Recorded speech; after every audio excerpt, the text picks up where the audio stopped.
आज सावन का पहला सोमवार है।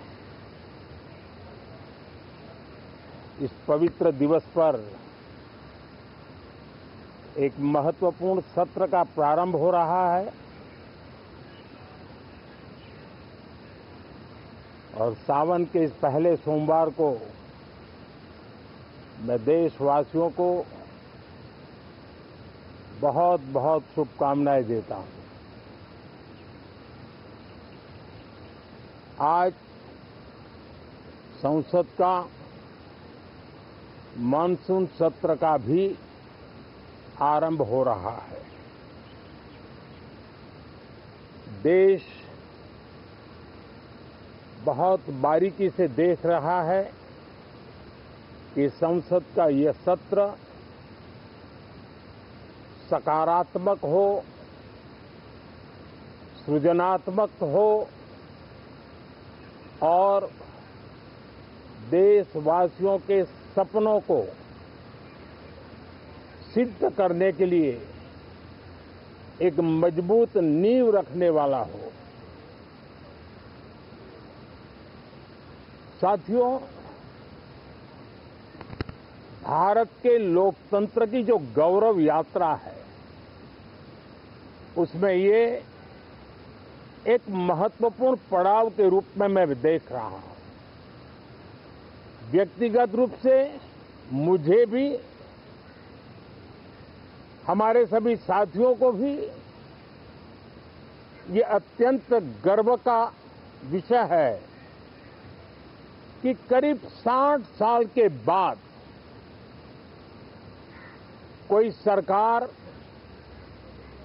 तीसरी बार वापस आए और तीसरी पारी का पहला बजट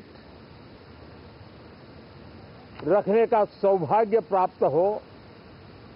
ये भारत के लोकतंत्र की गौरव यात्रा की अत्यंत गरिमापूर्ण घटना के रूप में देश इसे देख रहा है। ये बजट सत्र है। मैं देशवासियों को जो गारंटी देता रहा हूं, क्रमशः रूप से उन गारंटियों को जमीन पर उतारना, इस लक्ष्य को लेकर के हम आगे बढ़ रहे हैं। ये बजट अमृतकाल का एक महत्वपूर्ण बजट है। हमें 5 साल का जो अवसर मिला है, आज का बजट हमारे उन 5 साल के कार्य की दिशा भी तय करेगा और ये बजट 2047 जब आजादी के 100 साल होंगे तब विकसित भारत का जो हमारा सपना है, उस सपने को पूरा करने की मजबूत नींव वाला बजट लेकर के हम कल देश के सामने आएंगे। हर देशवासी के लिए एक गर्व की बात है कि भारत बड़ी इकोनॉमी वाले देशों में सबसे तेज गति से आगे बढ़ने वाला देश है। गत 3 वर्षों में लगातार 8% ग्रोथ के साथ, 8% ग्रोथ के साथ हम आगे बढ़ रहे हैं, हम ग्रो कर रहे हैं। आज भारत में पॉजिटिव आउटलुक, इन्वेस्टमेंट और परफॉर्मेंस एक प्रकार से अपॉर्चुनिटी की पीक पर है। ये अपने आप में भारत की विकास यात्रा का एक अहम पड़ाव है। साथियों, मैं देश के सभी सांसदों से किसी भी दल के क्यों न हो, मैं आज आग्रहपूर्वक कहना चाहता हूं कि हम गत जनवरी से लेकर के हम लोगों के पास जितना सामर्थ्य था, उस सामर्थ्य को लेकर के जितनी लड़ाई लड़नी थी लड़ ली। जनता को जो बात बतानी थी बता दी। किसी ने राह दिखाने का प्रयास किया, किसी ने गुमराह करने का प्रयास किया, लेकिन अब वो दौर समाप्त हुआ। देशवासियों ने अपना निर्णय दे दिया। अब चुने हुए सभी सांसदों का कर्तव्य है, सभी राजनीतिक दलों की विशेष जिम्मेवारी है कि हमने दल के लिए जितनी लड़ाई लड़नी थी लड़ ली। अब आने वाले 5 वर्ष के लिए हमें देश के लिए लड़ना है, देश के लिए जूझना है, एक और नेक बनकर के जूझना है। मैं सभी राजनीतिक दलों से भी कहूंगा कि आइए हम आने वाले 4 साढ़े 4 साल दल से ऊपर उठ करके सिर्फ और सिर्फ देश को समर्पित होकर के संसद के इस गरिमापूर्ण मंच का हम उपयोग करें। जनवरी 29 जब चुनाव का वर्ष होगा, आप उसके बाद जाइए मैदान में, सदन का भी उपयोग करना है कर लीजिए। वो 6 महीने जो खेल खेलने खेल लीजिए, लेकिन तब तक सिर्फ और सिर्फ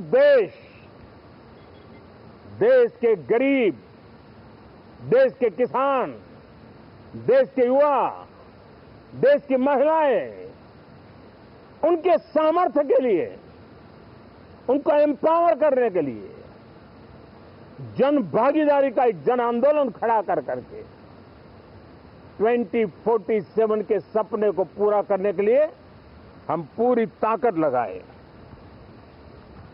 मुझे आज बहुत दुख के साथ कहना है कि 2014 के बाद कोई सांसद 5 साल के लिए आए, कुछ सांसदों को 10 साल के लिए मौका मिला, लेकिन बहुत से सांसद ऐसे थे जिनको अपने क्षेत्र की बात करने का अवसर नहीं मिला, अपने विचारों से संसद को समृद्ध करने का अवसर नहीं मिला, क्योंकि कुछ दलों की नकारात्मक राजनीति ने देश के संसद के महत्वपूर्ण समय को एक प्रकार से अपनी राजनीतिक विफलताओं को ढांकने के लिए दुरुपयोग किया है। मैं सभी दलों से आग्रहपूर्वक कहता हूं कि कम से कम जो पहली बार सदन में आए हैं, ऐसे बहुत बड़ी संख्या में हमारे माननीय सांसद हैं और सभी दल में हैं, उनको अवसर दीजिए, चर्चा में उनके विचारों को प्रकट करने का मौका दीजिए, ज्यादा से ज्यादा लोगों को आगे आने का अवसर दीजिए। और आपने देखा होगा कि पार्लियामेंट के नए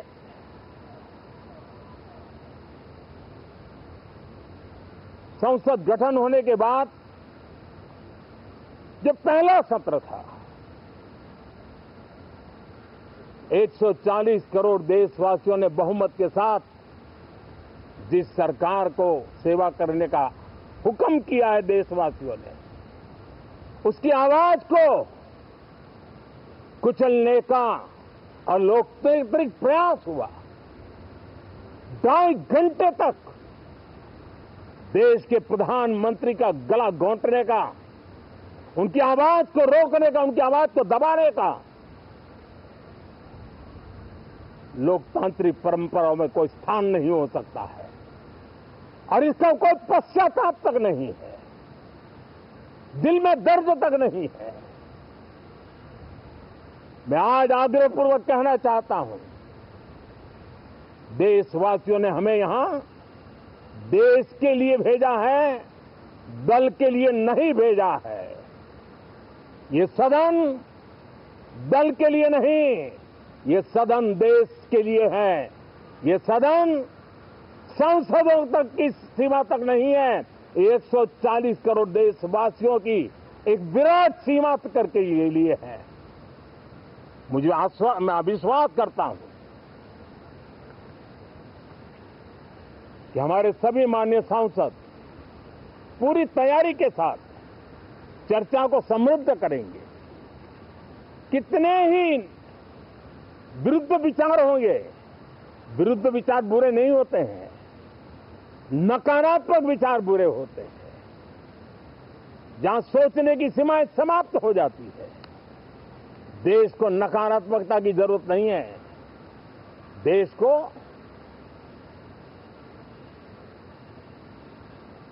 एक विचारधारा, प्रगति की विचारधारा, विकास की विचारधारा, देश को नई ऊंचाइयों पर ले जाने वाली विचारधारा से हमें आगे बढ़ाना होगा। मैं पूरा आशा करता हूं कि हम लोकतंत्र के इस मंदिर का भारत के सामान्य मानवी की आशा आकांक्षाओं को